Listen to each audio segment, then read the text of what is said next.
Hey, welcome to Journal Feed. Here's my take on the 5 articles that we covered from this past week. The first article was in Academic Emergency Medicine, and it was a meta-analysis on the use of point-of-care ultrasound, or POCUS, for peritonsillar abscess, so POCUS for PTA.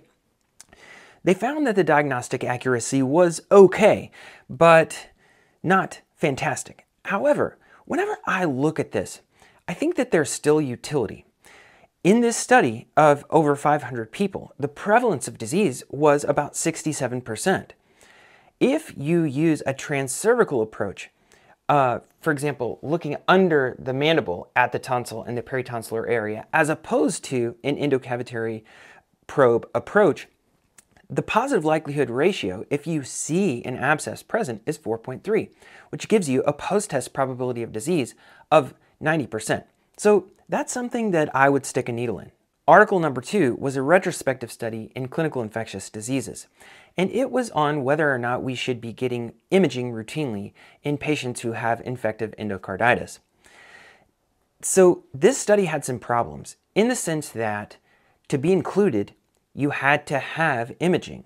And so that is a form of confounding by indication, which is going to artifactually drive up the prevalence of disease. And so they're advocating for essentially doing a lot of CNS imaging in these patients, whether or not they're symptomatic.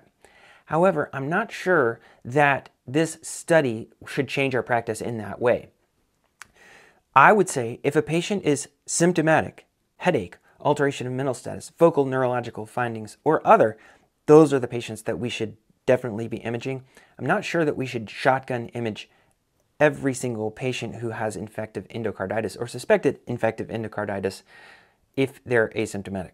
Article 3 was from JAMA. It was a randomized controlled trial, and it showed that in patients who have a large arm circumference, using the wrong size blood pressure cuff could artifactually inflate the reading by up to 5 if you were 1 off. However, if you had a patient who needed an extra large cuff and you used a regular cuff, in other words, 2 sizes off, they could be artifactually high by 19.5, so basically 20 millimeters of mercury off. So that could lead to overtesting and overtreatment for hypertension in these patients. But think about it the other way. What if you have a patient with an extra large arm who gets a regular cuff and has a systolic of 100? That also means that their true systolic might be 80. So this really matters. Cuff size is very important in getting an accurate blood pressure. Now, shameless commerce plug. You'll notice that I'm wearing a hat, and take a look. It is in fact a Journal Feed hat. That's correct. And I'm wearing a Journal Feed shirt. Yes, you too might be the one who is the Black Cloud. Get your shirt today at journalfeed.org. Game on. Just saying. End of shameless commerce plug. Next article we covered was from Emergency Medicine Journal, and it was about endotracheal tube depth in pediatric patients. And what they did is they said if you use these age or weight-based calculations to determine endotracheal tube depth in kids, that these are linear, but growth in children is nonlinear. So you're going to get wrong results and insert it too deeply and right mainstem these kids. So they did a very detailed statistical analysis and came up with a table of, for this length child, you should use this insertion depth. So you could keep that in your back pocket. Now, personally, I have always been trained to just take the endotracheal tube size times 3. So if they're a 4.0 endotracheal tube, then I would insert it to a depth of 12, and so on. I took this approach and applied it to the numbers that they came up with in the study, and I think that it may lead to maybe a centimeter too deep as you near the age of 10, but it looked like it would work pretty well.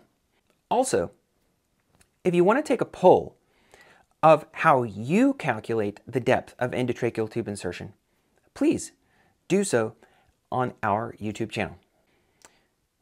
Article 5 was a survey study in JAMA Internal Medicine, Growing a family while also navigating medical training is extremely difficult, and it's associated with delayed childbearing, and many women had regret about this, and many struggled with infertility. But the really beautiful thing about this was that our very own Dr. Vivian Leigh gave her personal experiences when she has gone through this herself. So you're not going to want to miss her take on this on Journal Feed this week. So those are the 5 articles that we have for you this week.